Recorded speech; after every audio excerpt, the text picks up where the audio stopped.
Ulm, a picturesque town in the Kingdom of Württemberg, Germany. Here, in a quiet street named Bahnhofstrasse, a story began that would change the world. It was March 14, 1879. In one of the traditional German houses, a baby's cry pierced the quiet morning. That baby was Albert Einstein. Little did anyone know, this tiny baby would grow up to challenge our understanding of the universe. Albert's parents, Hermann and Pauline Einstein, were filled with joy. They were a simple family. Hermann was a salesman and later ran an electronics shop. Pauline, a talented musician, played the piano. She hoped young Albert would share her love for music.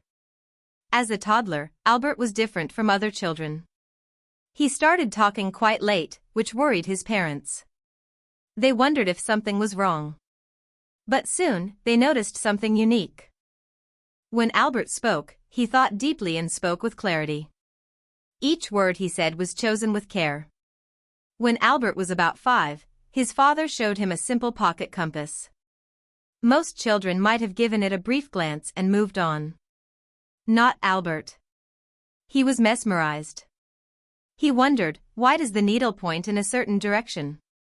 This little compass stirred a curiosity in Albert that would stay with him for life. Ulm was a peaceful place, with its towering cathedral and the serene Danube River flowing by. Young Albert would often wander around, lost in thought. The town's beauty and tranquility gave him the space to think freely. Yet, life was not always easy. School was a challenge for Albert. Not because it was too hard, but because it was too easy. The traditional way of teaching didn't suit him. He was curious and asked many questions. Sometimes, teachers got annoyed because he asked too many why questions. Albert once said, "I am thankful to all those who said no to me. It's because of them I did it myself." Maybe his early experiences in school planted this idea in him. While other children played games, Albert was more interested in nature and books. He loved to read. He also played the violin, thanks to his mother's influence. The soothing notes of Mozart became his favorite. As years passed, the Einstein family faced financial troubles. They had to leave Ulm and move to Munich. Young Albert had to say goodbye to the town of his birth. But, the memories and lessons from Ulm were deeply rooted in him. The town had given him his first lessons in curiosity and wonder. In the heart of Germany, in a town by the Danube, the journey of one of the world's greatest minds began. A journey that started with a late talker, a compass, and endless questions. The story of Albert Einstein, the boy from Ulm who dared to ask why. In the heart of Munich, amidst cobblestone streets and grand buildings, young Albert Einstein continued his journey of discovery. But as he walked through the doors of his new school, little did he know that an unassuming object would spark a lifelong passion. The Luitpold Gymnasium was Munich's well-respected school. Students in neat uniforms hurried down its halls, always on their best behavior. Albert, with his wild hair and curious eyes, walked among them, often daydreaming and lost in thought. While school had its challenges, Albert's real classroom was the world around him. He was a thinker. And for thinkers, questions are like keys that open doors to new worlds. One day, after a particularly long day of lessons, Albert returned home to find a gift on his desk.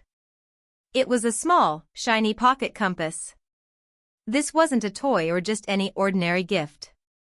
For young Albert, this compass was a magical box full of mysteries. Why did the needle always point north? What invisible force was at work? The compass didn't come with instructions or answers. But that's what made it perfect for Albert. He didn't just want answers. He wanted to find them himself. As days turned into nights and nights into days, Albert's mind often returned to the compass. While other boys dreamed of adventures and games, Albert dreamed of invisible forces and the secrets of the universe. But back in school, things were different. The teachers spoke, and the students listened. There was no room for why or how. Albert felt trapped. Why were there no answers to his questions? Why couldn't he explore the wonders of science in his own way? One teacher noticed Albert's restlessness. "You'll never amount to anything," he once said. Those words stung. But they didn't discourage Albert. They fueled him. He began reading more, not just schoolbooks, but books on science and mathematics. The library became his sanctuary. Every book was a new adventure, a new door to a different world. While the compass was a small object, its impact on Albert was huge. It was like a tiny spark that lit a big fire. It wasn't just about finding north. It was about understanding the world. Albert's journey was not always easy. There were bumps along the way. But every challenge, every no, every unanswered question only made him more determined. In the midst of the busy streets of Munich, a boy with a compass and a dream was beginning to find his way. And as he looked towards the north, towards the unknown, the world was slowly, but surely, moving with him. Imagine a city alive with ideas, where the hum of knowledge fills the air. Zurich, with its shimmering lake and towering mountains, wasn't just a place of beauty. It was where bright minds met. And in 1896, a young, eager Albert Einstein stepped onto its soil. Albert had faced his fair share of closed doors, especially in the world of education. His unconventional ways and endless questions hadn't always been welcome. But Zurich's renowned Polytechnic Institute was different. Here, the air was thick with potential, and the future seemed limitless. Albert's heart raced as he walked through the grand hallways of the institute. The Polytechnic promised a world where questions were not just allowed, but celebrated. This was the place he had dreamt of, where his thirst for knowledge could truly be quenched. It was in these hallowed halls that Albert met Professor Heinrich Weber. Weber, with his sharp intellect and vast knowledge, was the gatekeeper to the world of physics. Albert was eager to learn, to dive deep into the mysteries of the universe. And for a while, it seemed like the perfect match. But, as time passed, cracks began to appear. Albert, ever the independent thinker, often disagreed with Weber's traditional teachings. The classroom, which should have been a place of exploration, felt restrictive. Once again, Albert's unquenchable curiosity clashed with the establishment. Yet, the Polytechnic was more than just classes and lectures. It was a melting pot of ideas and cultures. Albert met students from all over the world, each bringing their own unique perspective. Conversations went on for hours, sometimes days. The real lessons were often learned outside the classroom, under starry skies or in the cozy corners of coffee shops. One face in the crowd stood out, a brilliant young woman named Mileva Merrick. Mileva, with her sharp mind and fierce determination, was one of the few women at the Polytechnic. She and Albert became inseparable. They shared notes, debated theories, and dreamt of the future. Two minds, one vision. Albert's years at the Polytechnic were transformative. While there were challenges, they were outweighed by moments of discovery and friendship. The compass had set him on a path, but it was at the Polytechnic where the journey truly began. As the sun set over the Zurich lake, casting a golden hue on the Polytechnic's walls, Albert knew one thing for sure: he was no longer the boy with a compass. He was becoming the man with a vision, and the universe was waiting to be unraveled. Amidst the backdrop of Zurich's picturesque streets, with its cobbled paths and quaint cafes, a love story was quietly unfolding. It was a tale of two brilliant minds, Albert Einstein and Mileva Merrick, whose hearts beat in unison, not just for science, but for each other. It all began in a physics class. As Albert entered, his eyes met those of a young woman who sat deep in thought. Mileva Merrick, with her dark hair and intense gaze, stood out in the sea of male faces at the Polytechnic. She was not just any student, she was one of the few women there, a trailblazer in her own right. Their first conversations were about science. Albert was intrigued. Here was someone who shared his passion, someone who understood the joy of unraveling the universe's secrets. Their debates were fiery, challenging, and invigorating. But soon, their talks expanded beyond just equations and theories. They began spending more time together, exploring the city, walking along the shores of Lake Zurich, and discussing everything under the sun. The duo became inseparable. They were often seen at the Odeon, a famous cafe, scribbling equations on napkins, their coffee growing cold. With Mileva, Albert found not just a fellow scientist, but a soulmate. Their letters to each other were filled with love and affection. Albert would write, "How happy and proud I will be when we both have brought our work on relativity to a victorious conclusion." Their bond was a rare combination of intellectual and emotional connection. But love is never without its challenges. While their minds were in harmony, the world outside wasn't always kind. Many were skeptical of Mileva's abilities as a woman in the male-dominated field of physics. But Albert believed in her fiercely, often saying that Mileva was better at mathematics than he was. Together, they faced the ups and downs of life. They celebrated each other's successes and offered comfort during failures. Albert's groundbreaking work on the theory of relativity, which would make him a household name, had Mileva's fingerprints all over it. They were a team, in every sense of the word. However, love stories are often complicated. With time, their paths began to diverge. Albert's fame grew, while Mileva faced personal and professional struggles. The world might never know the full extent of their story, the shared dreams and heartbreaks. Yet, amidst the annals of history, amidst the equations and discoveries, there remains a tender tale of two young hearts in Zurich. A tale of Albert and Mileva, of passionate debates and moonlit walks, of love letters and shared dreams. For in the grand tapestry of Einstein's life, Mileva Merrick shines brightly, not just as a lover but as an equal, a partner in the truest sense. In the heart of Bern, Switzerland, stood a large building with grand columns. This was the Swiss Patent Office. But behind one of its many desks, amidst the stacks of papers and ink bottles, sat a young man whose mind often wandered beyond these walls to the mysteries of the universe. His name was Albert Einstein. It was 1902. Albert, fresh out of the Polytechnic in Zurich, needed a job. Though he had dreams of diving deep into the world of physics, reality beckoned. With responsibilities growing, he found himself at the patent office, reviewing inventions and ideas submitted by hopeful inventors. To many, this might have seemed like a dry, boring job. But not to Albert. He saw it differently. Each patent was a puzzle, a riddle to be solved. It trained his mind to think critically, to question, to probe deeper. And in the quiet moments between stamps and signatures, his imagination took flight. The patent office became an unlikely classroom.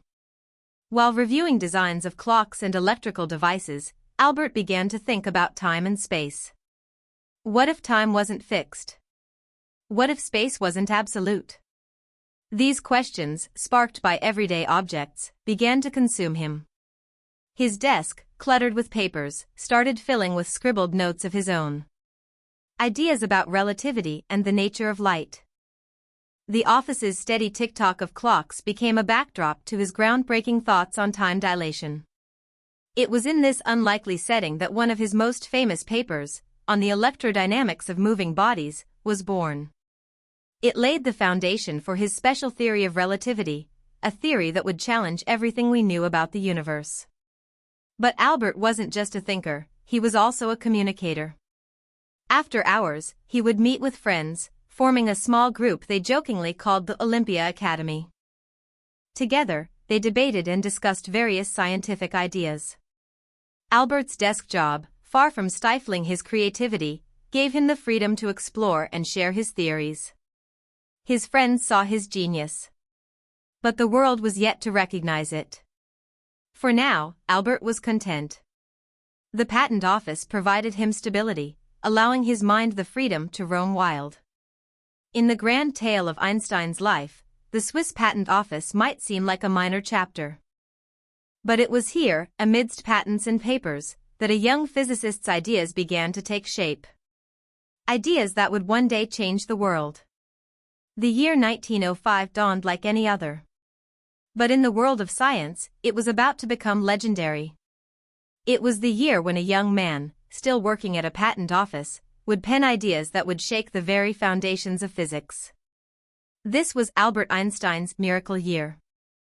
While most people knew Einstein as the patent clerk from Bern, few were aware of the storm brewing in his mind. After hours of stamping patents and assisting inventors, Albert dedicated his nights to science. With paper, ink, and sheer determination, he embarked on a journey of discovery.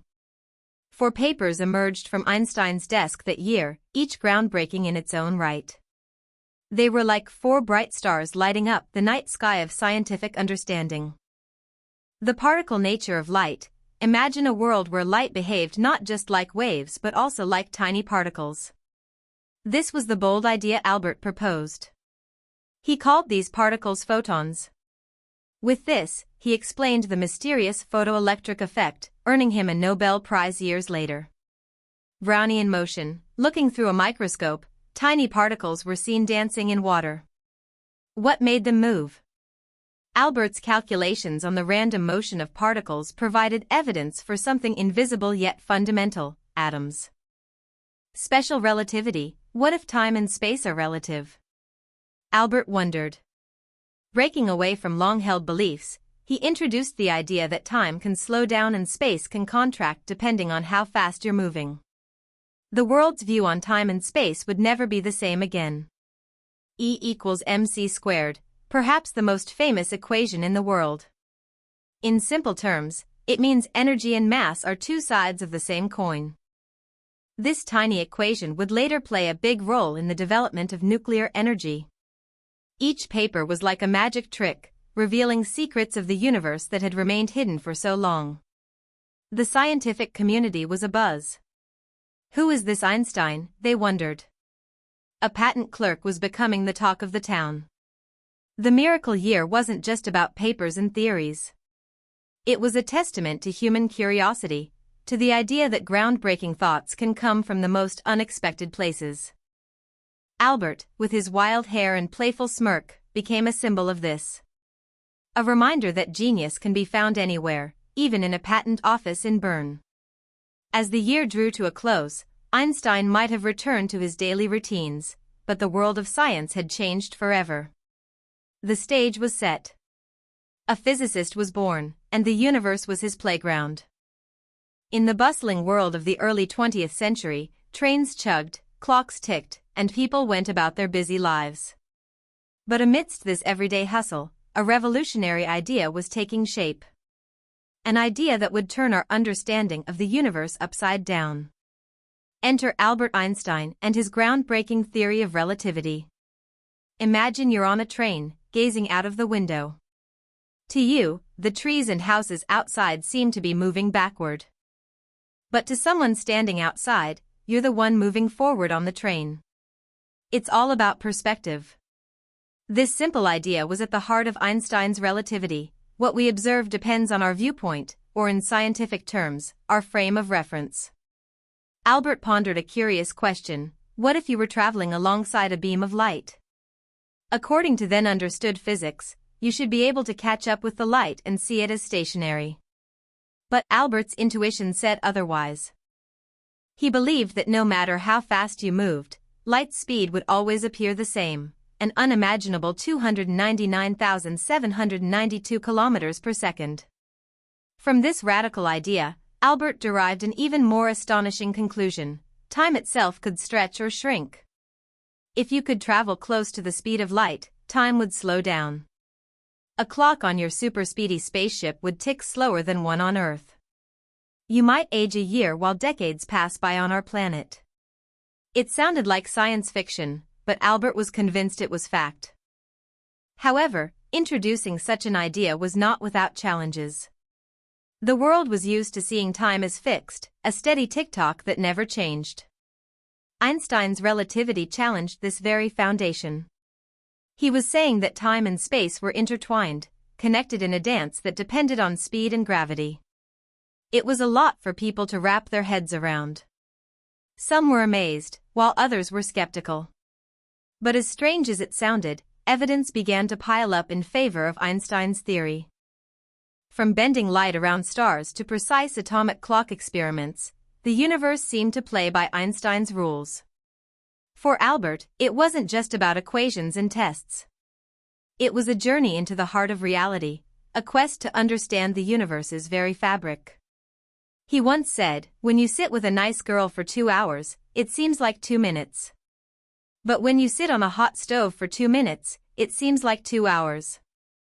That's relativity. With his playful wit and deep insights, Albert made the world see the universe in a whole new light. As the chapter of relativity unfolded, the world was set on a new path. Science, philosophy, even art, all were touched by the ripples of Einstein's thoughts. The Relativity Revolution had begun, and its echoes would be felt for centuries to come. From the quiet streets of Bern to the grand lecture halls of Europe and America, a storm was brewing. The world of science had been set ablaze by a new theory, and at its center was a man with unruly hair and deep-set eyes. Albert Einstein had introduced his theory of relativity, and now, the world was waking up to his genius. News about Einstein's groundbreaking work spread like wildfire. Newspapers, magazines, and scientific journals wrote about him. His name was whispered in the corridors of top universities and debated in cozy cafes. Everyone wanted to know, who was this man who dared to challenge centuries of established thought? It wasn't long before invitations started pouring in. Universities from across the globe wanted Einstein to lecture, to share his ideas directly. The humble patent clerk from Bern suddenly found himself on the world stage. In 1919, a critical event would catapult Einstein to international stardom. A British expedition, led by the astronomer Sir Arthur Eddington, set out to test Einstein's theory. They traveled to an island off the coast of West Africa to observe a solar eclipse. Einstein had predicted that the gravity of the sun would bend the light of stars, making them appear slightly out of place. And when Eddington's team checked their photographs, the results were clear: Einstein was right. This was the proof the world needed. Almost overnight, Albert Einstein became a household name. Headlines shouted, "Revolution in Science. Einstein theory triumphs." He was celebrated not just as a genius, but as a hero of science, a man who had unlocked a cosmic secret. The global recognition was overwhelming. People stopped him on the streets for autographs. Letters from fans, young and old, filled his mailbox. Everyone, from children to kings, wanted to meet the great Einstein. But for Albert, this fame was a double-edged sword. While he appreciated the love and admiration, he missed his quiet days of deep thinking. The world saw the genius, the celebrity, but often missed the curious boy from Ulm, who simply wanted to understand the universe's mysteries. Yet, amidst the chaos of fame, Einstein's passion for science never waned. He continued to work, to question, to dream. The global recognition only fueled his desire to delve deeper, to explore further realms of the universe. As this chapter of his life unfolded, Einstein became more than just a physicist. He became an icon, a beacon of curiosity and persistence. The world had not just recognized his genius, it had embraced it. And in doing so, it celebrated the spirit of discovery that lives in all of us. Dark clouds were gathering over Europe. The early 20th century, which had started with hope and progress, was now overshadowed by conflict and despair. The Great War, later known as World War I, had begun. Amidst the chaos of battlefields and political upheavals, Albert Einstein faced personal and professional challenges of his own. While guns roared and soldiers marched, Einstein, living in Berlin, was deeply disturbed by the war. The sights and sounds of conflict were a far cry from the peaceful universe he envisioned through his equations. His homeland, Germany, was at the heart of this brutal confrontation, and the war weighed heavily on his conscience. Professionally, the war brought disruptions. Universities were empty, as students and professors alike were called to the front. Scientific research took a back seat, as Europe's focus shifted from advancement to survival. For Einstein, a man deeply passionate about his work, this halt was agonizing. But the war affected him on a personal level as well. His pacifist beliefs put him at odds with many of his colleagues and friends who supported the war. Einstein believed in a world united by science and reason, not divided by borders and battles. He once said, "War cannot be humanized. It can only be abolished." His strong anti-war stance was brave but also isolating. During these testing times, Einstein also faced challenges at home. His marriage with Mileva Merrick was unraveling.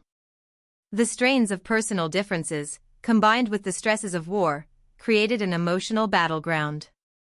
The couple eventually separated, adding more sorrow to Einstein's already heavy heart. Yet, even in these dark times, Einstein's resilient spirit shone through.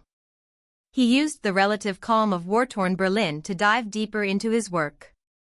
It was during these years that he developed his general theory of relativity, expanding upon the ideas he had introduced in his miracle year.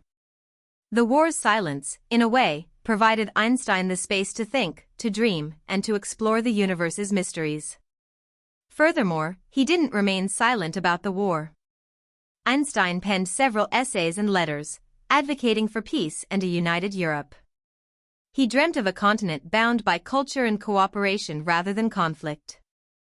As the war eventually came to a close, the world was changed forever. Millions had perished, and the map of Europe was redrawn. But for Einstein, the post-war period opened new doors. His theories, especially the general theory of relativity, began gaining traction. The world was ready to listen to Einstein, the physicist and the peace advocate. The cannons fell silent. The smoke of battle cleared. World War I was over. A bruised and battered Europe tried to heal, to rebuild. In the midst of this rebirth, a star was rising. Albert Einstein, once a quiet physicist, was now becoming the voice of a new era. The war had changed many things. Empires fell, new countries were born, and people began to question old beliefs. Science, too, was on the cusp of a revolution. Einstein's theory of relativity, which he had developed during the war years, was now gaining attention. It was seen as a beacon of hope, a testament to human intellect amidst the destruction. In 1919, when the solar eclipse confirmed Einstein's predictions about light bending around the sun, it wasn't just a win for science, it was a win for humanity. It signaled that even in the darkest times, the human spirit could shine bright. Newspapers across the world hailed Einstein as a hero. The British victory for German scientist, one headline read, emphasizing the unity of science beyond national borders. But this sudden fame was not just about his theories. The world was fascinated by Einstein the man. Here was a scientist who had spoken out against the war, who had dreamed of a united Europe, and who believed in the power of reason over conflict. He became a symbol of hope. Invitations flooded in. From London to Tokyo, everyone wanted to hear from the genius who had unlocked the universe's secrets. Einstein traveled, lectured, and met with leaders, scientists, and common folk alike. He used his platform not just to talk about relativity, but to advocate for peace, disarmament, and international cooperation. However, not everyone was enthralled. In his homeland, Germany, the post-war environment was volatile. The nation, defeated and humiliated, was ripe for political extremism. Einstein, with his pacifist beliefs and Jewish heritage, became a target for rising nationalist and anti-Semitic groups. They rejected relativity as Jewish science and criticized Einstein's internationalist views. But Einstein was not one to be silenced. With his iconic wild hair and deep-set eyes, he continued to speak his mind. He believed in a world where science and reason could bridge divides, where knowledge was celebrated and prejudices were cast aside. As the chapter of post-war Europe unfolded, Einstein's journey was both inspiring and tumultuous. He faced admiration and animosity, accolades and attacks. Yet, through it all, his spirit remained unbroken. He stood tall, not just as a genius of science but as a beacon for a world yearning for hope and harmony. Golden leaves fell in Stockholm. The air was crisp with the scent of autumn. The year was 1922. In the heart of the city, a grand ceremony was about to take place. This was the event where the world honored its brightest minds. It was the Nobel Prize ceremony. Amidst the crowd of dashing suits and elegant dresses, a distinct figure stood out. His wild hair seemed to dance with excitement, and his eyes sparkled with pride. It was Albert Einstein, the man who had dared to question the universe. But here's a surprise: Einstein was not being awarded for the theory of relativity, the work that had made him a global icon. Instead, he was being recognized for something different, yet equally groundbreaking. In 1905, the same year he introduced his special theory of relativity, Einstein had also published a paper on the photoelectric effect. This may sound complicated, but it was all about how light can push out tiny particles, called electrons, from some materials. It was a key puzzle piece in understanding the strange world of quantum physics. It showed that light could act both as waves and as particles. This discovery was the foundation for many modern technologies, including solar panels and digital cameras. The Nobel Committee had decided Einstein's work on the photoelectric effect was deserving of the Nobel Prize in Physics. In the Grand Hall, applause erupted as Einstein's name was announced. He walked up to the stage, humbly receiving the gold medal and the certificate. As he held the prize, memories of his journey flashed before his eyes, from the curious boy in Ulm to the patent clerk in Bern, and now, the Nobel Laureate in Stockholm. In his acceptance speech, Einstein didn't just talk about photons and electrons. He spoke of curiosity, of the joy of discovery, and the wonders of the universe. He thanked those who believed in him, even when the world seemed against his ideas. After the ceremony, reporters surrounded him. They asked about his feelings, his future plans, and, of course, about relativity. Einstein, with his signature wit, remarked, "I would have won it for relativity, if not for the small problem that no one understands it." The Nobel Prize was not just a medal for Einstein. It was a symbol of his journey, his struggles, and his unyielding passion for understanding the mysteries of the cosmos. The glow of the Nobel Prize illuminated Einstein, casting him further into the limelight. But with this newfound brightness also came shadows of challenges and controversies. The world now saw Einstein not just as a genius physicist but as a Nobel laureate. His every word, action, and idea were scrutinized. Reporters camped outside his house, hoping to catch a glimpse or a quote from the man of the hour. Letters flooded in, some filled with admiration, others with questions, and a few with criticisms. Being at the pinnacle of fame, Einstein experienced the double-edged sword of stardom. People held him on a pedestal, expecting him to have answers to all the universe's mysteries. But Einstein, with his characteristic humility, often said, "The more I learn, the more I realize how much I don't know." However, it wasn't just the public's curiosity that Einstein had to contend with. In the scientific community, some were skeptical of his ideas. The theory of relativity, in particular, was a topic of hot debate. Some scientists found it hard to accept. They questioned its principles and challenged its predictions. The most vocal of these critics were often those who held on to the old ideas of physics. To them, Einstein's theories felt radical, even threatening.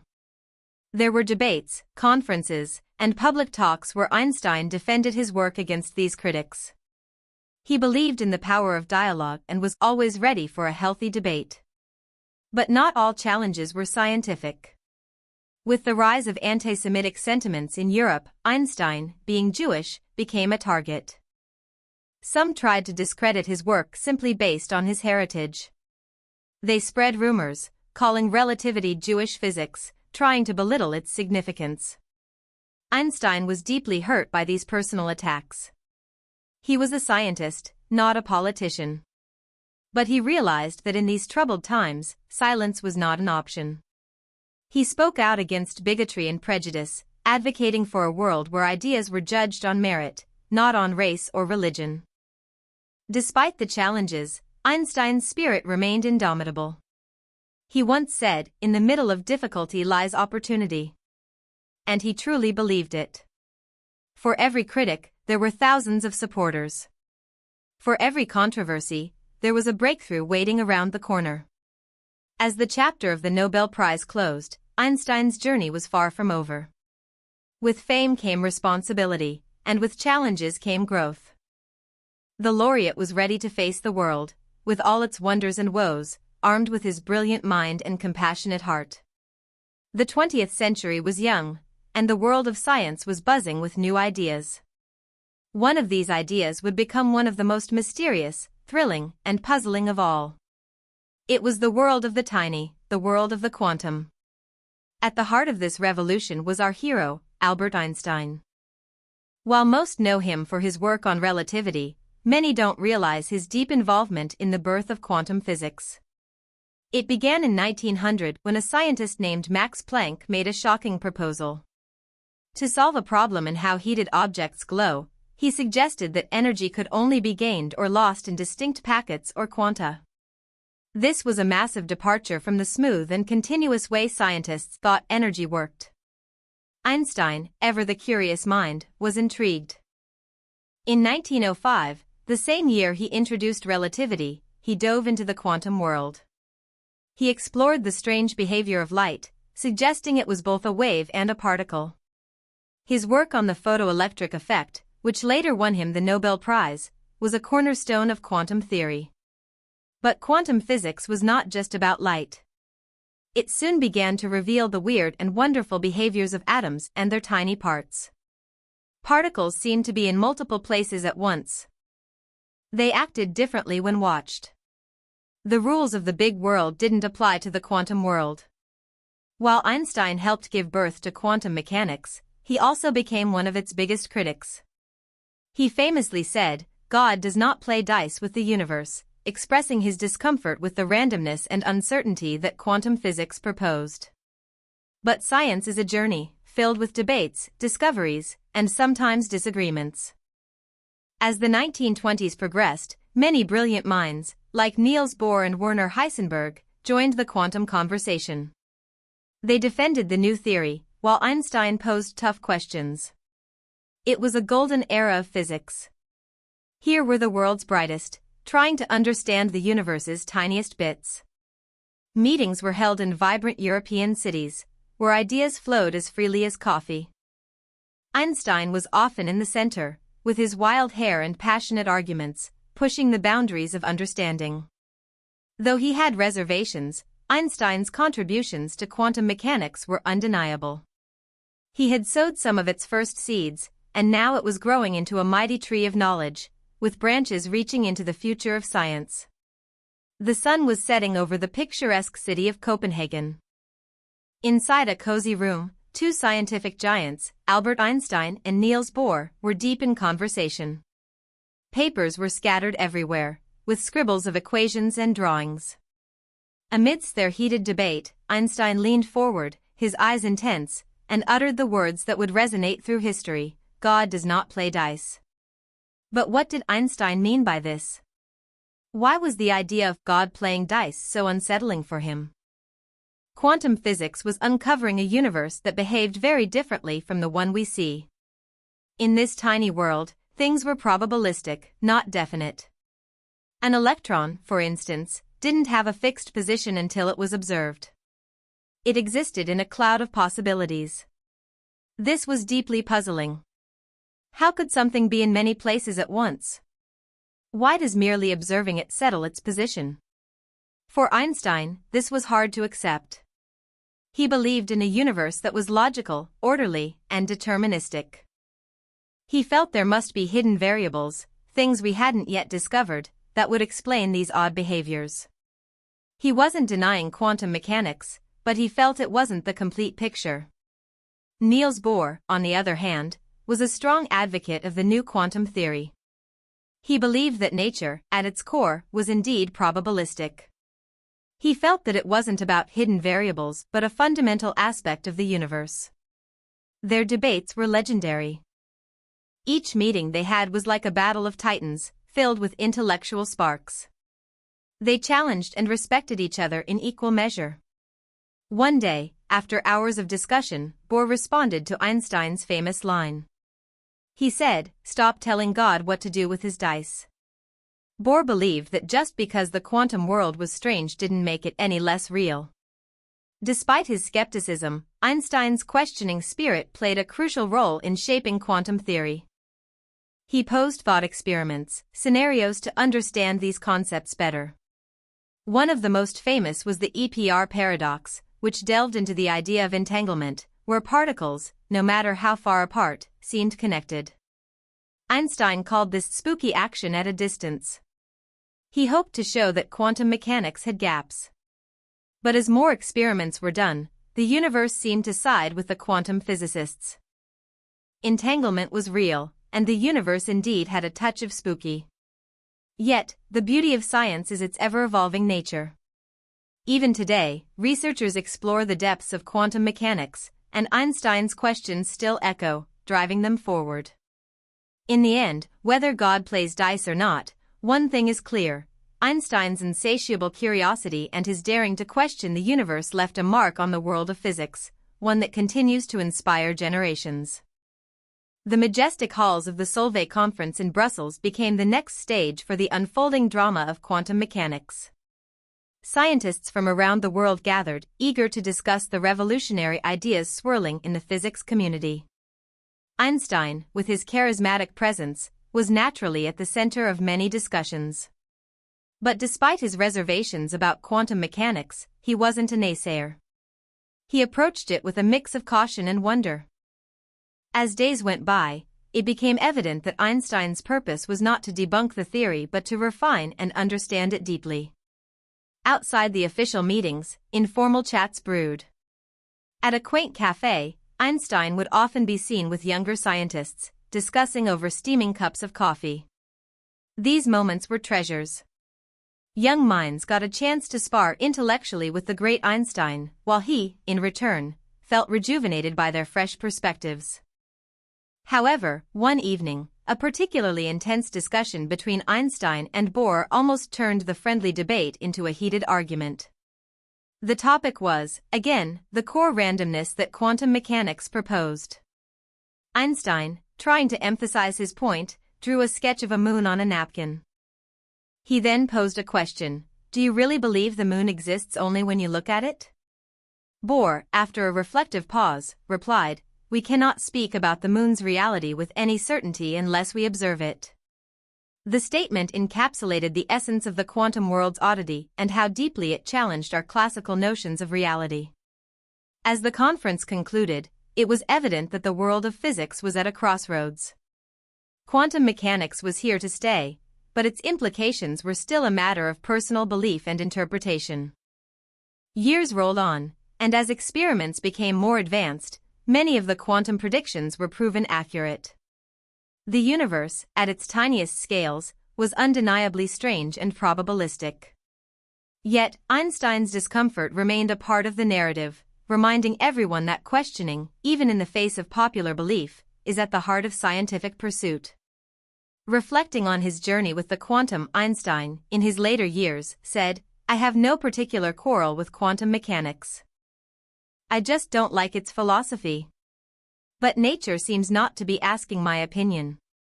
And in that statement, Einstein's humor, humility, and depth shone through. He acknowledged the universe's vastness and the little, yet significant, place each scientist has in understanding its wonders. The ripples of the Solvay Conference reached far and wide. Newspapers and journals eagerly reported the gathering's outcomes, and the general public was abuzz with excitement about the future of science. Einstein, who had already become a household name, found himself even more in the limelight. Young students wrote letters to Einstein, curious about this quantum world and its strange rules. Teachers included discussions about it in their curriculum, trying their best to simplify the complex for eager learners. In many ways, the quantum debates became not just a discussion among scientists but a global phenomenon. It's important to note that while Einstein's disagreements with quantum mechanics made headlines, his entire relationship with the theory was far more nuanced. There were aspects he admired and celebrated. For instance, he was deeply impressed by the mathematical elegance of the theory. But the philosophical implications, the challenges to the very nature of reality, were what he grappled with. Einstein wasn't alone in his contemplations. Many other physicists felt the same unease. Some even believed that as science progressed, a new theory might emerge, merging the best of both the quantum and classical worlds. Throughout the 1930s, as Europe darkened with political unrest, Einstein's focus shifted more towards global events. He became increasingly involved in peace movements and discussions on international cooperation. Yet, the questions of the quantum realm never left him. They accompanied him in his quiet moments, in his discussions with close friends, and in his dreams. In his personal letters, Einstein often mused about the quantum. He wrote to a friend, "I often feel like I'm chasing a ghost. A beautiful, elusive ghost that taunts me with its mysteries." It was this relentless pursuit of understanding that defined Einstein's relationship with quantum mechanics. He didn't dismiss it, he wrestled with it. And in that wrestling, he encouraged a generation of physicists to dig deeper, to question more, and to never settle for the surface-level understanding. As the chapter of Einstein's life with quantum mechanics drew to a close, the legacy he left was not just of a critic but of a curious seeker. He once remarked, "The eternal mystery of the world is its comprehensibility." In many ways, Einstein's journey with quantum mechanics exemplified this sentiment. The universe, with all its wonders and oddities, beckoned, and Einstein, like many before and after him, heeded its call, diving deep into its enigmas with a heart full of wonder. As the ship sailed closer to the shores of New York, a figure with wild hair and a contemplative look stood at the deck. The iconic silhouette belonged to none other than Albert Einstein. Leaving behind a Europe darkened by rising threats, he was about to start a new chapter in the land of dreams, America. America. The land of freedom, opportunities, and jazz. The nation had made significant strides in arts, industry, and, importantly for Einstein, science. And the world-renowned scientist was ready to contribute his brilliance to this melting pot. Einstein's destination was Princeton University, New Jersey. Nestled among lush green trees, the university was a haven for thinkers, artists, and innovators. Its Ivy League status drew the best minds from around the globe. And now, it was home to the great Albert Einstein. However, settling in wasn't easy. America was a world away from Europe, both in distance and culture. Everything from the language, the food, to the pace of life was different. But if there was one thing Einstein had in abundance, it was adaptability. And with his signature charm and wit, he soon began to make friends and adapt to his new environment. His house at 112 Mercer Street quickly became a hub for intellectuals. There, over cups of tea and slices of cake, discussions ranged from physics and philosophy to music and politics. Einstein, with his violin in hand, would often lighten the mood with a tune, reminding everyone of the beauty of life and art. At Princeton, Einstein was free from teaching duties, giving him ample time for research. He was excited. The freedom allowed him to delve deeper into his theories and also to explore new ideas. The quiet corridors of the university's library became his sanctuary. And in those hallowed halls, Einstein's genius roamed free, scribbling equations and pondering the universe's secrets. But it wasn't all work. Einstein had always believed in a balanced life. He mingled with students, giving them insights, solving their doubts, and sometimes, just sharing a laugh. Many young scholars considered these informal interactions their life's highlight, moments that shaped their careers and perspectives. Amid the academic hustle and bustle, Einstein also took the time to explore America. He traveled to big cities, experienced the vast landscapes, and met with other renowned figures of the time. From meeting the Native American tribes to attending concerts in the heart of New York, Einstein embraced the diverse tapestry of American life. As months turned into years, Princeton became more than just a workplace for Einstein. It became home. A place where his mind, heart, and soul found resonance. Einstein's presence at Princeton was not just a boon for the university but also for America as a whole. His name alone drew reporters, photographers, and curious fans, all eager to catch a glimpse or perhaps even share a word with the great physicist. The quiet streets of Princeton were often filled with chatter about Einstein's latest theory or his unique perspective on world events. But it wasn't only the academic circle that was influenced by Einstein. The wider public, too, felt his impact. His opinions on global peace, disarmament, and social justice were often featured in newspapers. As the world sat on the brink of another massive conflict, Einstein's voice was one of reason and peace, echoing through radios and living rooms across the country. While he appreciated the love and respect, Einstein often felt the weight of his fame. At times, he yearned for simple anonymity. He expressed this sentiment in a letter to a friend, writing, "Being Einstein is not all it's cracked up to be. Sometimes I wish I could just be Albert, the man who loves the violin and wonders about the stars." His close circle at Princeton provided that refuge. They treated him not as the iconic figure the world saw but as a fellow academic, a friend, and a mentor. Elsa, his wife, played an instrumental role in managing his public life and ensuring he had enough private moments to rejuvenate. The university's serene environment provided the perfect backdrop for Einstein's later years of research. Here, he embarked on a quest to find a unified field theory, an equation that would tie together all known forces in the universe. While this dream was never fully realized during his lifetime, his relentless pursuit showcased his undying passion for understanding the universe's workings. Princeton also witnessed Einstein's golden years of humanitarian efforts. He raised funds for the university's Institute for Advanced Study, championed civil rights, and advocated for a world free from the horrors of nuclear weapons. As the chapter of the 1930s and 40s closed, Einstein's legacy at Princeton was firmly established. He had become more than just a scientist, he was a beacon of hope, an embodiment of the quest for knowledge, and a symbol of resilience in the face of change. In this serene town, among its historic halls and beneath its starry skies, Albert Einstein had found a new world to explore, not just of equations and theories but of human connections, dreams, and aspirations. As the golden rays of the sun painted Princeton's streets, a unique friendship blossomed. One that would leave an indelible mark on America's history. The protagonists of this tale? Albert Einstein and the esteemed African-American leader, W.E.B. Du Bois. The America of the 1930s was a land of contrasts. While it was a beacon of hope and progress for many, the shadows of racism and segregation darkened its soul. African Americans faced daily struggles, from unequal rights to brutal prejudices. Einstein, with his acute sense of justice, couldn't remain silent. Having experienced anti-Semitism in Europe, he deeply empathized with the plight of Black Americans. Upon his arrival in the U.S., Einstein soon realized that his voice, amplified by his fame, could be a powerful weapon against racism. His bond with W.E.B. Du Bois, a leading figure in the fight for Black rights, was a testament to this commitment.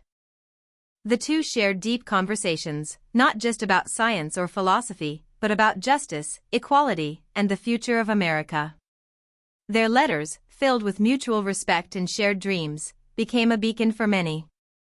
The professor's house on Mercer Street saw many notable Black intellectuals and artists. From visits by Paul Robeson, the famous singer, actor, and activist, to interactions with young African American students, Einstein made sure to use his platform to amplify the voices that were often stifled. One of the most heartwarming tales from this era was Einstein's friendship with Marian Anderson. In 1937, when the renowned contralto was denied a hotel room in Princeton due to her race, Einstein stepped in, offering her a place to stay in his own home. This wasn't just a one-time gesture. Every time Anderson visited Princeton, she was Einstein's honored guest. But Einstein's involvement wasn't limited to personal interactions. He publicly denounced racism, calling it America's worst disease.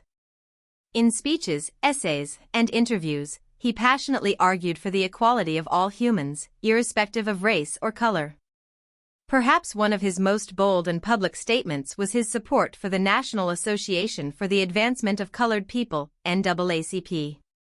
He penned letters, attended events, and even contributed financially, bolstering their fight for justice. As the world plunged into the chaos of World War II, Einstein's advocacy didn't wane.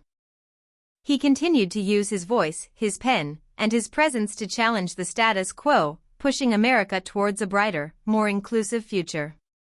This chapter in Einstein's life shines a light on a lesser-known facet of the genius physicist.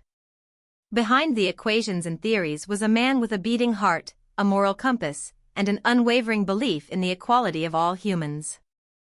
In the sprawling campus of Princeton University, students would often stop in their tracks to gaze upon a sight that was both common yet utterly extraordinary.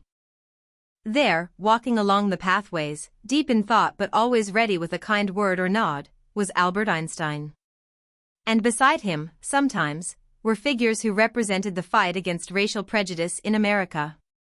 Einstein's commitment to civil rights wasn't just symbolic. He sought tangible change. Beyond his public endorsements and financial contributions, he engaged in educating himself about the lived experiences of African Americans. He read literature, attended lectures, and participated in discussions, ensuring that his advocacy was informed and impactful. His relationship with African American leaders was more than just mutual admiration, it was an active partnership. Together with figures like Du Bois and Robeson, Einstein strategized on civil rights campaigns, lent his voice to causes, and brainstormed on ways to further the movement.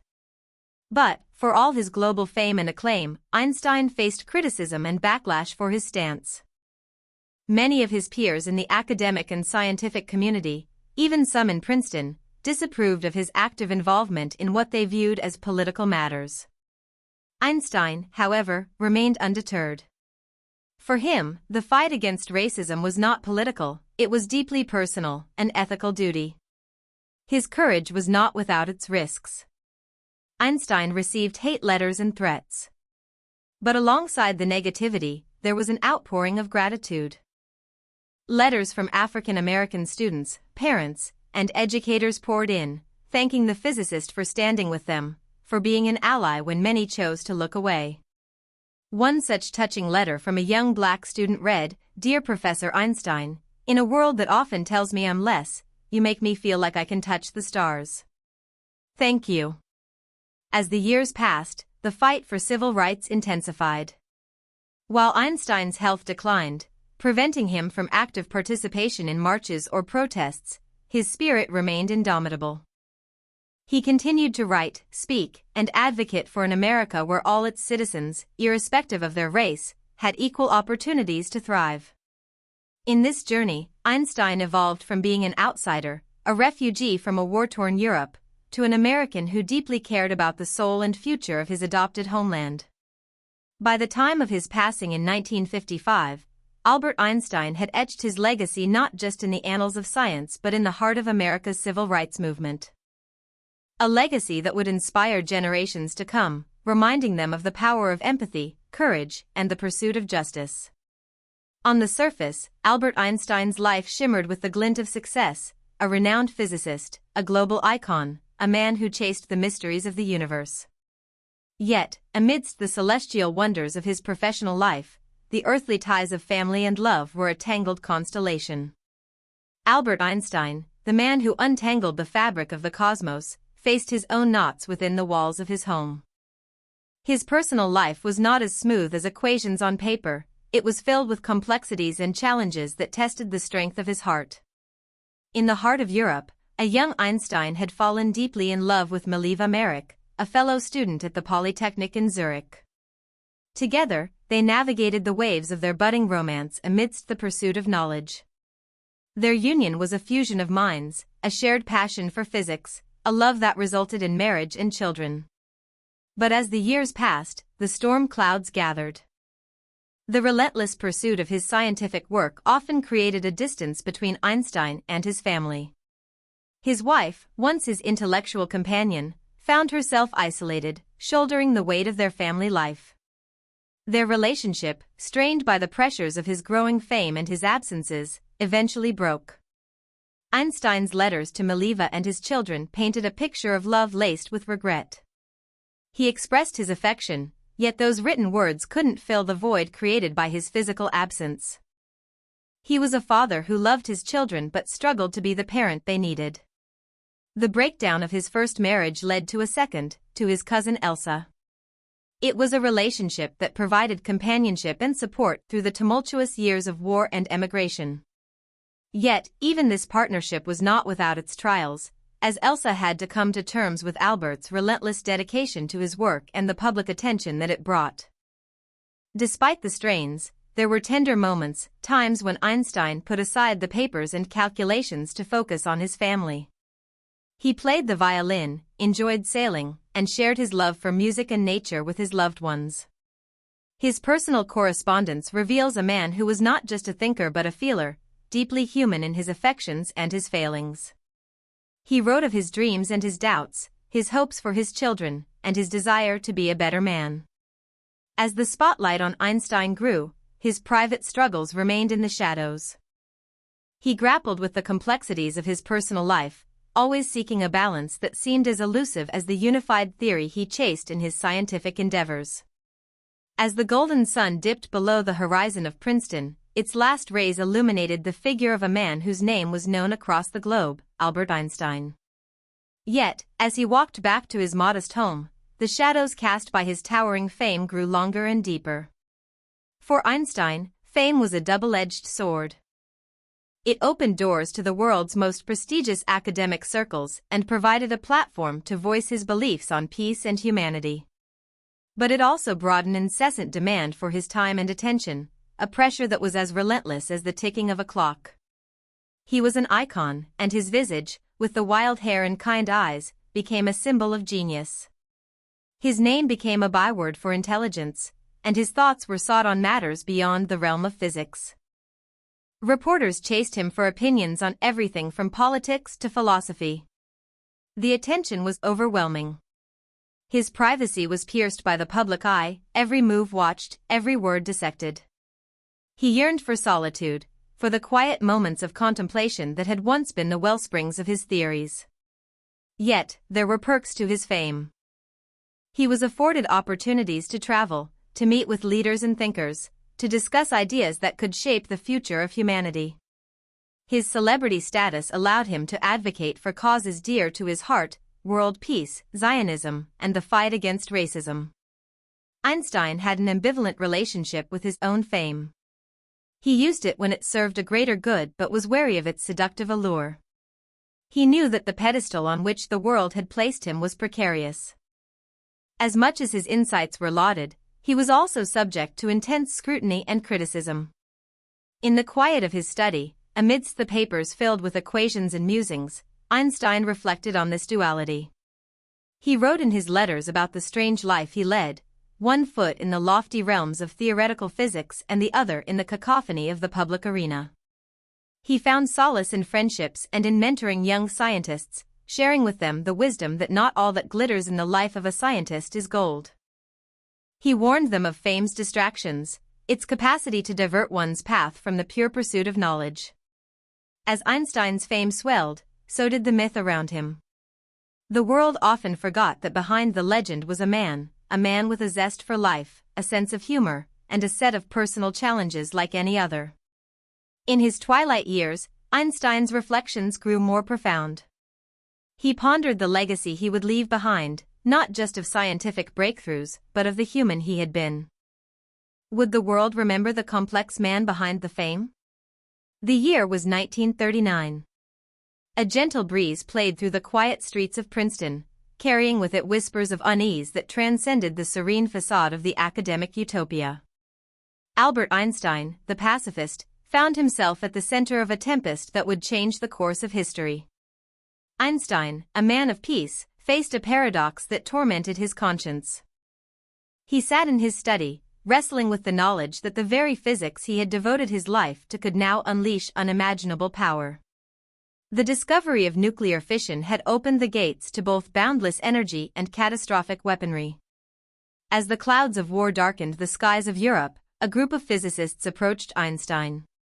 They were concerned about the advancements in nuclear research, particularly in Nazi Germany.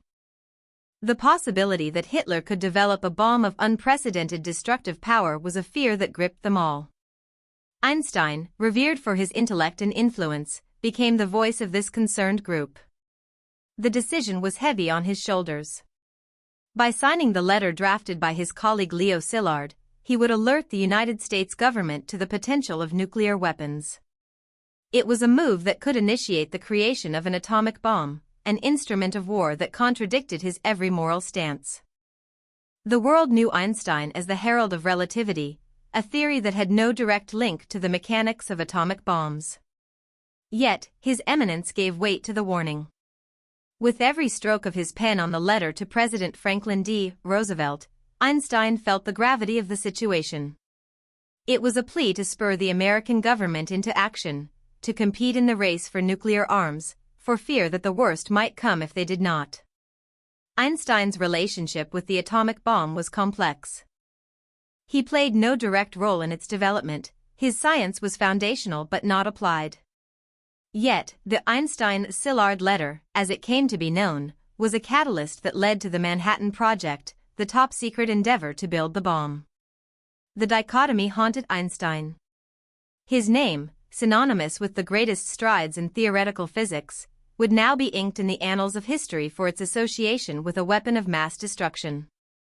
The peace-loving scientist had inadvertently nudged Pandora's box open, unable to foresee the consequences that would emerge. The turmoil within Einstein was profound. He had acted with the intent to protect, to prevent a tyrant from harnessing the atom's power first. Yet, in the quiet nights that followed, he pondered the ethics of his decision, the unforeseeable costs of the path he had helped to pave. As the world teetered on the brink of chaos, Einstein grappled with the irony of his situation, a man of peace who had possibly set the stage for the greatest violence the world had ever seen. In the quiet solitude of his office, the ticking clock was a somber reminder to Albert Einstein of the passage of time and the weighty consequences of past actions. The letters on his desk were a mosaic of world events, a testament to the war that raged beyond the peaceful confines of Princeton. The news of the atomic bomb's devastation in Hiroshima and Nagasaki reached Einstein like a cold wave, chilling him to his core. The reality of the atomic age was stark, brutal, and irreversible. The theoretical physicist, who had once marveled at the beauty of the universe's mysteries, now faced a grim reflection of his own role in humanity's darkest hour.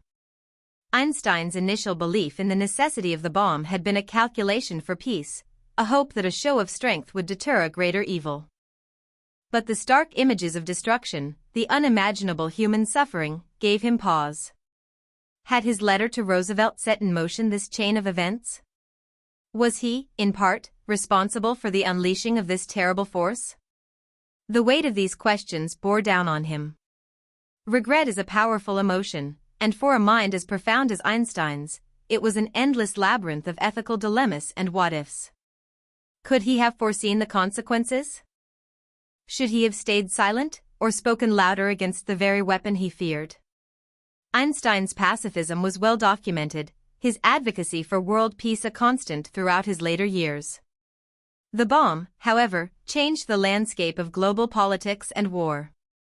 It was a genie that could not be put back into its bottle, a power that could not be unlearned. The theoretical physicist found himself grappling with a reality that was painfully practical and devastatingly tangible. In lectures and interviews, Einstein expressed his deep concerns.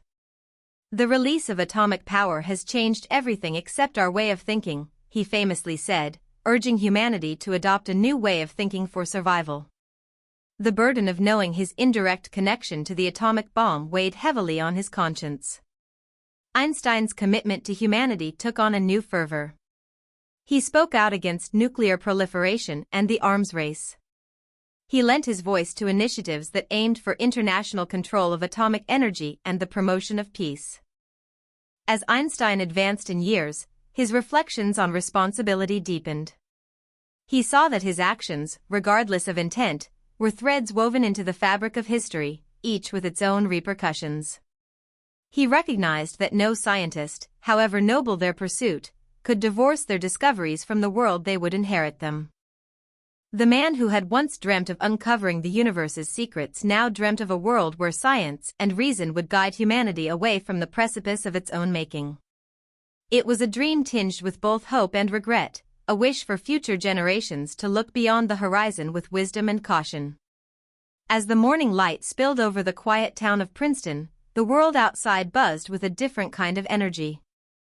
Newspapers and radio stations were clamoring for a piece of the man who had become an enigma, a scientist who had captured the imagination of the public. Albert Einstein, with his trademark unruly hair and deep-set eyes, had become an icon of genius.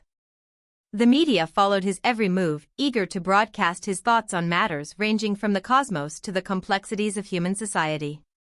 His image graced magazine covers, and his voice resonated on radio broadcasts, turning him into a figure larger than life.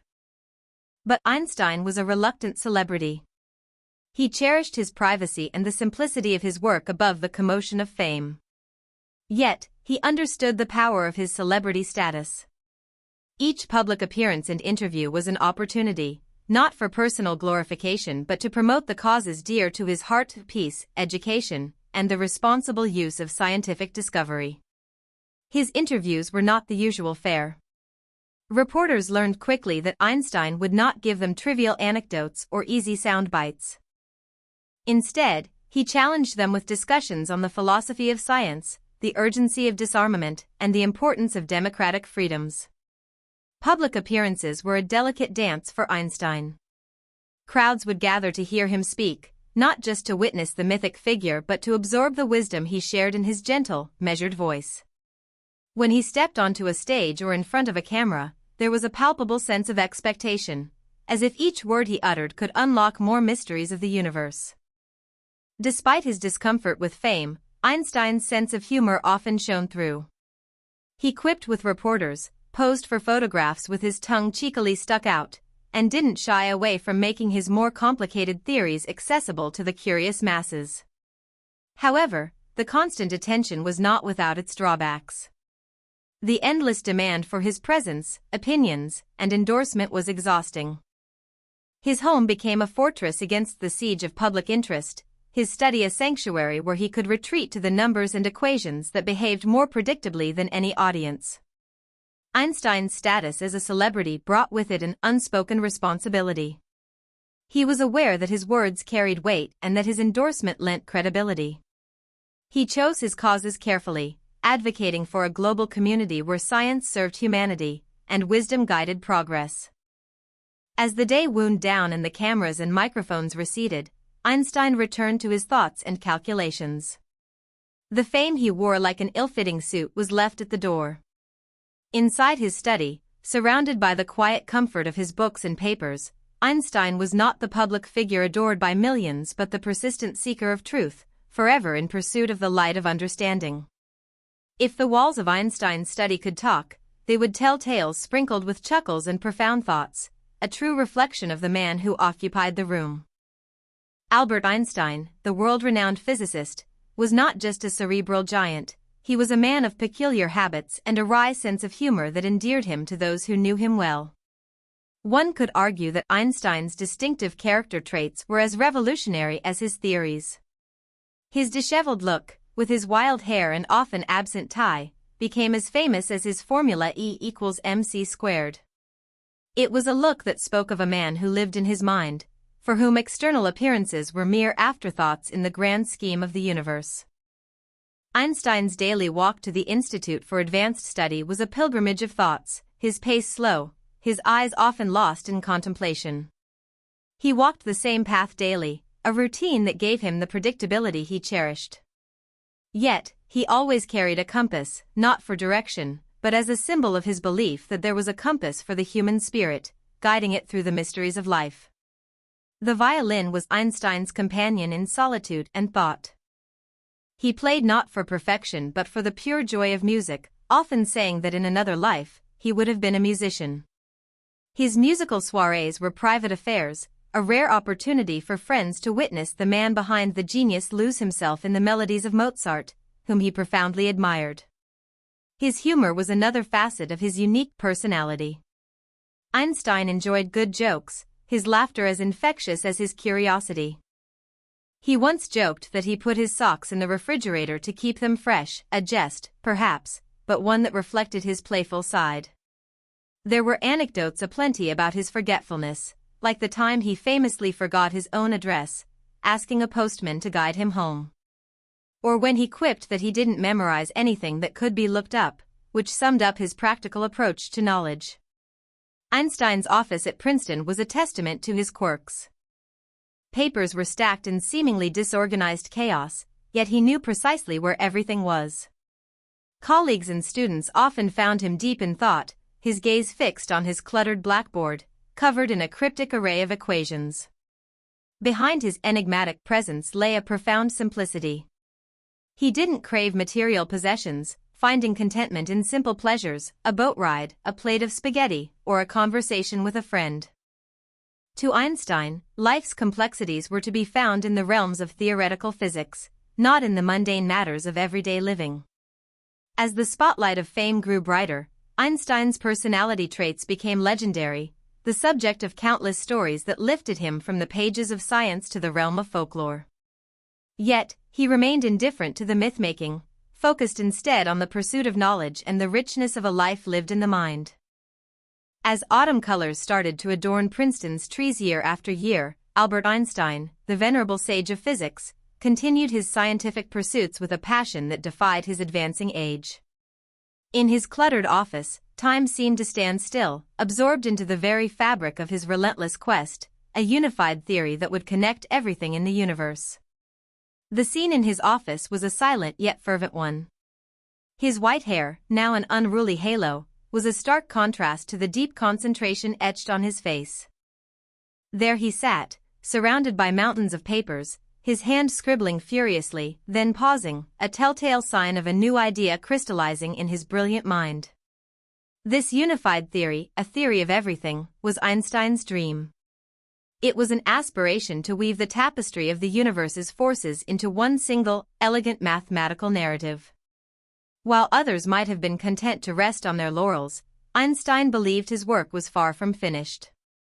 The same curiosity that sparked his youthful imagination now fueled his elder quest. It was a challenge like no other. Gravity, the force he had so famously reframed in his theory of general relativity, now needed to be reconciled with the burgeoning field of quantum mechanics, a field that played by rules that seemed alien to the predictable elegance of the cosmos he knew. Despite the high regard the scientific community had for him, Einstein's ideas were often met with skepticism. The physics world was rapidly evolving, and many young physicists were moving in directions that differed from his. Yet, he remained undaunted, his belief in the beauty and simplicity of the universe unshaken. Einstein's days were not solely spent in scientific hermitage. He engaged with fellow scholars and students, his eyes sparkling with enthusiasm as he discussed theories, problems, and the beauty of discovery. His door was always open to curious minds, and his willingness to nurture young talent was as strong as his ambition to unlock the universe's secrets. Yet, in quieter moments, when the chatter of academia faded, Einstein would retreat to his study, where the soft notes of his violin provided a harmonious backdrop to his meditations. The music seemed to inspire him, to remind him of the symphony of the cosmos he yearned to understand. As the years passed, Einstein's quest remained unfulfilled. The unified theory, like a mirage, seemed always just out of reach. But in the pursuit of this holy grail of physics, Einstein never wavered. His conviction that the universe was a place of hidden simplicity and beauty never faltered. In the quiet twilight of his life, Albert Einstein often sat by the window of his study, gazing out into the tranquil grounds of Princeton. His thoughts, unfettered by the constraints of time, danced between the realms of his scientific rebellion and the ripples of discovery he had sent across the world. Einstein's life was a tapestry of profound thought and quiet rebellion. He was a man who had dared to challenge the very foundations of physics, to question the status quo, and in doing so, he had altered our understanding of the universe. Yet, as he reflected on his journey, it was not just the triumphs that he remembered but also the struggles, the failures, and the relentless pursuit of truth that had defined his existence. His legacy was not just in the equations and theories that would bear his name for centuries to come, but also in the spirit of inquiry he had instilled in the hearts of those who would follow. Einstein's rebellion was not against science but for it. It was a rebellion against the idea that what is known should limit what is possible to discover. The young patent clerk who had imagined riding alongside a beam of light had transformed into a symbol of wisdom and curiosity. Einstein's thoughts had transcended the barriers of the scientific community, inspiring artists, philosophers, and the public alike. His very persona had become synonymous with genius. In his final years, he wrote letters, sometimes to fellow scientists, sometimes to curious schoolchildren who saw in him not just a physicist but a mentor, a figure of inspiration. He shared his fears, his hopes, and the wisdom gleaned from a lifetime of introspection. As he looked back on the turbulent century he had helped shape, Einstein considered the implications of his work. The same theories that had expanded our understanding of the universe had also paved the way for weapons of terrifying power. He pondered the responsibilities of science and the ethical choices of scientists, grappling with the balance between progress and humanity's welfare. His advocacy for peace, his outspoken nature on global issues, and his humility in the face of nature's mysteries left an indelible mark on the world. Einstein understood that his theories were but a chapter in the ongoing narrative of scientific exploration, that the search for knowledge was an eternal quest, and he was but one of its many seekers. Einstein's final days were a blend of reflection and anticipation for a future he knew he would not see but had helped to shape. He passed away in April 1955, leaving behind questions still unanswered, a universe still full of mystery. In the heart of his contemplative moments, Albert Einstein delved into the profound, where the realms of science and religion intertwined, sparking debates that reached beyond the blackboards and laboratories. His unique perspective on this delicate dance between belief and empirical evidence painted a complex picture of a man who sought harmony in seemingly contrasting worlds. Einstein, a man of science whose name became synonymous with groundbreaking theories, often spoke of the universe with a sense of wonder that some might call spiritual. His beliefs were as intricate as the patterns of the cosmos he spent a lifetime trying to decipher. He was neither a traditional believer tied to the doctrines of organized religion nor a dispassionate atheist dismissing the mysteries that lay beyond human understanding. Instead, Einstein found himself in a delicate balance, often quoting, "Science without religion is lame, religion without science is blind." This thoughtful statement revealed the depth of his reflections on the interconnectedness of all things. For Einstein, religion embodied the awe one felt when faced with the elegance and complexity of the universe, a reverence for the harmony of nature's laws. His views on religion were unconventional. He saw it as a human attempt to understand the inexplicable, to find meaning in the tapestry of existence. He often spoke of the cosmic religious feeling, a sense of wonder and humility that he believed was the core of all true scientific pursuit. The world listened, debated, and sometimes misunderstood Einstein's philosophical musings. His words sparked conversations in coffee houses, academic conferences, and places of worship. In an age where science and religion often seemed at odds, Einstein's approach offered a bridge, a suggestion that at the root of both was a desire to understand the universe and our place within it. This nuanced view on the relationship between science and religion reflected Einstein's broader perspective on life, a fusion of curiosity, intellect, and emotional intuition. It was this harmony of thought that guided his scientific inquiries and his reflections on human existence. Throughout his later years, Einstein received letters from people all around the globe, seeking his wisdom on matters of science, religion, and the interplay between the two. His responses were thoughtful and often encouraged the notion that one should never stop questioning, always strive to reconcile inner convictions with outer observations.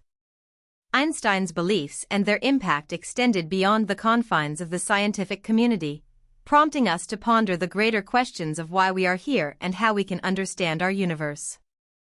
His philosophical legacy, much like his scientific one, invites ongoing exploration and dialogue, a testament to his enduring influence. In the quiet spaces of reflection, where the glow of his desk lamp met the vastness of his thoughts, Albert Einstein grappled with the moral fabric of science. As much as he was a physicist, he became a philosopher of conscience, understanding that with great discovery came great responsibility. Einstein's journey through the realms of science was not just about unearthing the secrets of the universe. It was also about asking what those discoveries meant for humanity. He believed that science had the power to elevate human society, but only if it walked hand in hand with moral integrity. He often pondered the impact of scientific advancements on society. The same scientific principles that could help cure diseases or unlock new sources of energy also had the potential to cause great harm if misused. This was a heavy weight on Einstein's shoulders, especially as the world entered an era where the power of the atom was no longer a theory, but a startling reality. The world had witnessed the awesome power of nuclear energy, both as a promise for unlimited energy and as a tool for unprecedented destruction. Einstein's famous equation, E equals mc squared, lay at the heart of this duality, symbolizing the potent potential of scientific knowledge. Einstein's voice became one of caution and wisdom. He spoke of the need for scientists to think of the consequences of their work, to look beyond calculations and experiments, and to consider the impact on people's lives. He urged his peers to embrace a moral compass, to guide the force of their intellect with a sense of humanity. The release of atomic power has changed everything except our way of thinking, he once said, a reminder that progress in science should be matched with progress in our ethical understanding. Even as Einstein advanced in years, his belief in the morality of science did not wane. He participated in international committees and conferences, advocating for the peaceful use of scientific discoveries and warning against the arms race that threatened the very existence of mankind. In the classrooms, homes, and hearts of those who admired him, Einstein's moral philosophy resonated. It prompted young and old alike to consider not just what science could do, but what it should do. Teachers encouraged their students to debate these ideas, to see themselves not just as future scientists, engineers, or mathematicians, but as stewards of the planet. Albert Einstein's legacy was not confined to the pages of physics textbooks. It extended into the moral discussions that would shape the future of scientific endeavor. As a man who had witnessed the best and worst of human capacity, his words held a mirror to the world, reflecting the hope that humanity's quest for knowledge would be guided by wisdom and compassion. Even after Einstein's passing, the world felt his presence. His ideas continued to ripple through the fabric of science, influencing generation after generation. The man had left the world, but his legacy was immortal. When Albert Einstein passed away in 1955, the world mourned a genius. Yet, the torch of his intellectual legacy was far from extinguished. Across the continents, in hushed libraries and bustling laboratories, Einstein's theories remained a force of inspiration and a cornerstone for new discoveries. Einstein's theory of relativity, once a radical idea, had become a fundamental principle in physics. It continued to shape the way we understand the universe, from the smallest particles to the most massive galaxies. His equations were not just etched on blackboards but had transformed into the working gears of modern technology, influencing everything from GPS systems to the way we approach cosmic exploration. Scholars and students alike pored over his works, often finding that within his complex theories lay simple truths about the world. His scientific papers, filled with the evidence of his rebellion against established norms, encouraged young minds to question, to ponder, and to dream. Teachers used Einstein's life story as an example that it was okay to be different, to be curious, and to challenge the status quo. Beyond the realm of physics, Einstein's legacy permeated popular culture. His image, with the wild hair and the kind eyes, became an icon of genius. His name was synonymous with intelligence and creativity, encouraging people from all walks of life to value knowledge and wisdom. Einstein's contribution to quantum theory, despite his personal reservations, famously summarized by his rejection of its randomness with the phrase "God does not play dice," spurred a field that was bustling with innovation. Quantum computing, a technology of the future, drew its first breaths from the foundations that Einstein helped lay. In museums and memorials, exhibits celebrated Einstein's life, his humanitarian efforts, and his scientific contributions. Every year, on the anniversary of his birth, special events brought together thinkers from all disciplines to discuss how his views on peace, education, and freedom influenced the societal landscape. Documentaries and biographies continued to unravel the layers of Einstein's personality and philosophy, allowing a broader audience to appreciate not just the scientist, but the man who loved music, who valued simplicity, and who wrote letters filled with affection and wisdom. As his equations helped astronomers gaze deeper into space, Einstein's vision of a unified theory remained an elusive dream, a holy grail that propelled the next generations of physicists toward a future of untold possibilities. It was a quest that cemented his influence not just in the past, but as a beacon for the future. The world without Einstein was, in fact, a world with his enduring impact, a testament to a man whose ideas transcended time and whose spirit continued to enlighten the corridors of science and the avenues of human thought. In the quiet of the archives, the spirit of Einstein was as alive as ever.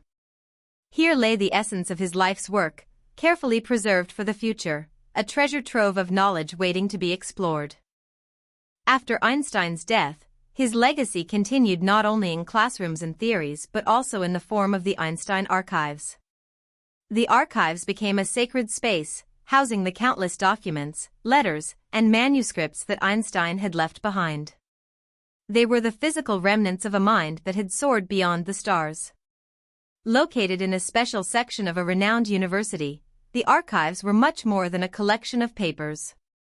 They were a portal into the past, an intimate journey through the life of one of history's greatest thinkers. Students, historians, and researchers from around the globe flocked to this temple of knowledge, seeking a glimpse into the creative process of Albert Einstein. The archives held secrets of Einstein's personal life, his public figure, and his scientific inquiries. Each letter, each note, was a piece of a puzzle that, when put together, sketched a man who was as complex in emotion as he was brilliant in thought. There were heartfelt letters to friends and family, showcasing his warmth and humanity. There were also postcards and telegrams, some with scribbled equations on the back, as if Einstein's mind was always dancing with numbers and concepts. Preservation of these documents was paramount. Each page was treated with care, ensuring that the delicate handwriting of Einstein would not fade into obscurity. The keepers of the archives worked tirelessly, digitizing the contents to make them accessible to the curious eyes of the world. Through their efforts, Einstein's thoughts were not only safeguarded but also shared, continuing his legacy of education and enlightenment. Exhibitions from the archives traveled to museums worldwide, bringing Einstein's work to people who might never have the chance to visit the physical archives. These exhibitions were more than displays, they were narratives that told stories of a man who changed our understanding of the universe. Educational programs were developed around the archives, inviting schoolchildren to discover the joy of science through Einstein's eyes. Interactive workshops were crafted, where young minds could engage with the fundamentals of physics, sparked by the very documents that had once been touched by Einstein himself. The archives also held a fascination for those who sought to understand Einstein's stance on social issues. His advocacies, particularly his anti-war sentiments and his support for civil rights, were documented in his correspondences, reflecting a man who cared deeply about humanity and its future. As the keepers of the archives often said, to step into this place was to step into the mind of Einstein. It was here that one could truly sense the immensity of his contributions, not just to science, but to the collective wisdom of the world. The Einstein archives were not a mausoleum of the past, they were a beacon for the future, a testament to the timeless nature of true genius. In the symphony of science, Einstein's words were the melody that lingered long after the notes had been played. Albert Einstein was not just a master of the universe's secrets, he was also a philosopher at heart. His words, rich with insight and laced with humor, have echoed through time, inspiring countless individuals. One of his most celebrated quotes, "Imagination is more important than knowledge," invites us into a world where creativity reigns supreme. Einstein believed that knowledge was limited to what we now know and understand, while imagination embraced the entire world, stimulating progress and giving birth to evolution. In classrooms around the world, this quote encouraged students to dream and invent, shaping future innovators. Einstein's humor was evident in sayings like, "Two things are infinite, the universe and human stupidity, and I'm not sure about the universe." This cheeky observation made people smile but also ponder the vastness of the cosmos and our own human folly. His words often carried a deep sense of peace and the importance of living a humble life. A calm and modest life brings more happiness than the pursuit of success combined with constant restlessness, he once penned on a hotel notepad. This piece of advice sold for millions many years later, but its true value lay in its profound simplicity. Einstein's love for freedom and individuality shone through his quote, "I am enough of an artist to draw freely upon my imagination." It was a declaration that his scientific work was a canvas, and he was the artist, free to paint reality as he envisioned it through the strokes of his thoughts. Perhaps one of the most touching anecdotes about Einstein was his reply to a young girl who wrote to him about wanting to be a scientist, even though her classmates said girls could not think that way. Einstein responded, "Do not listen to those who tell you you can't do something. If you have fun doing what you love, you will achieve great things." To his colleagues, Einstein often said, "A person who never made a mistake never tried anything new." It was a gentle reminder that the path to discovery was paved with errors and that each mistake was a step closer to the truth. Einstein's sayings transcended the realm of physics, offering guidance on life's many wonders and challenges. Life is like riding a bicycle.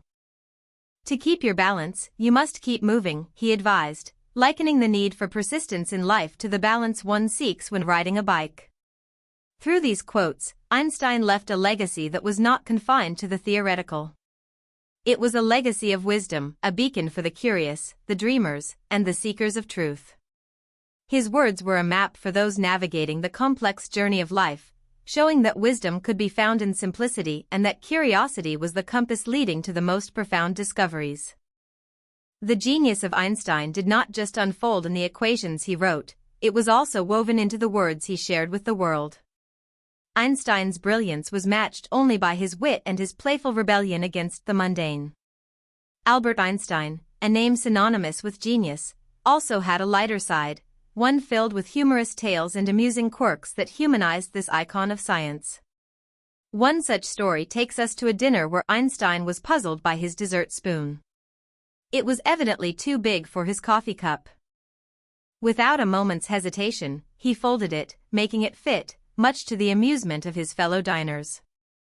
Einstein's approach to life was simple: if something doesn't fit, find a way to make it work.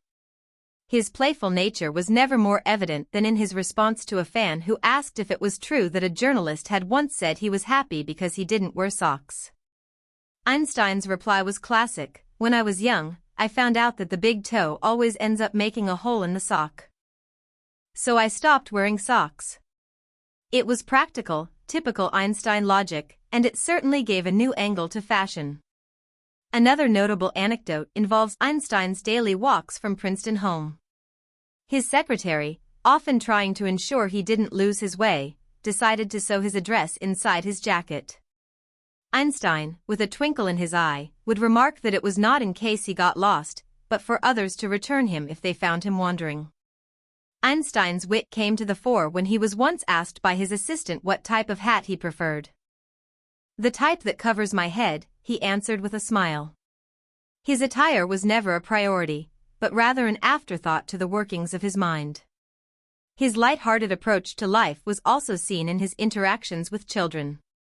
He would often get down on his knees to speak with them at eye level, showing his belief that everyone, no matter how small, deserved respect and attention. This was a man who put ego aside for the sake of connection. Perhaps one of the most endearing stories was the time Einstein was traveling by train. When the ticket inspector approached, Einstein started searching his pockets frantically but couldn't find his ticket. The inspector, recognizing him, said, "Everyone knows who you are, Professor Einstein. I am sure you bought a ticket. Don't worry." But as the inspector walked away, Einstein looked at him and said, "Young man, it's not about knowing who I am. I need to find my ticket to remember where I'm going." Even his pet cat, Tiger, was privy to Einstein's whimsical side. During one particularly cold winter, he was heard talking to the feline, saying, "I know what's wrong, dear fellow, you're suffering from an insufficient amount of heat." Einstein then proceeded to draft a physics paper with Tiger as the co-author to further investigate the matter. Through these stories, we see not a distant figure shrouded in complex theories but a man who delighted in the simplicity and humor of everyday life. Einstein's lighter moments remind us that at the heart of every great mind is a spirit that finds joy in life's little oddities.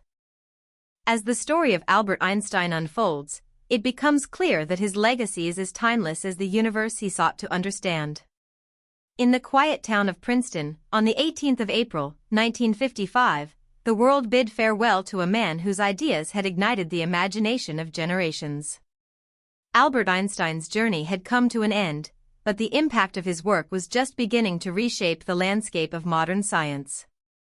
Einstein's theory of relativity, once a radical idea that challenged our very understanding of space and time, now forms the backbone of cosmology. It allows us to peer into the vastness of the universe, to understand the dance of planets, stars, and galaxies, and to unravel the history of the cosmos itself. His famous equation, E=mc², has become a cornerstone of physics, revealing the profound connection between matter and energy. The implications of Einstein's ideas were far-reaching, extending beyond the celestial to the very practical. Today, the global positioning systems, GPS, that guide us across the planet rely on his theories to provide accurate positioning. Without corrections for the effects described by relativity, the systems would fail, and we would lose our way. His work also paved the way for new technologies. Lasers, which have become a part of everyday life, from supermarket scanners to medical equipment, are built on principles that Einstein helped to establish. He also laid the groundwork for the quantum theory, which today drives advancements in computing, cryptography, and might soon usher in the era of quantum computers. Beyond the realms of theoretical and applied physics, Einstein's influence extended into philosophy, ethics, and social justice. He advocated for civil rights, passionately arguing against racism and nationalism. His voice became a moral compass for many, guiding discussions on the responsible use of scientific knowledge, especially in the aftermath of the atomic bomb. Einstein's cultural impact was as significant as his scientific contributions. He became an icon of intelligence and human potential. His face, with the wild hair and the kind eyes, is recognized worldwide, symbolizing curiosity and the joy of discovery. Schoolchildren learn about him not just as a physicist, but as a thinker who dared to question the status quo. His story inspires them to ask their own questions, to challenge their own universe of understanding. And for the scientists who stand on his shoulders, the quest continues to explore the fundamental truths of our existence. Einstein's journey teaches us that the pursuit of knowledge is not just about reaching a destination.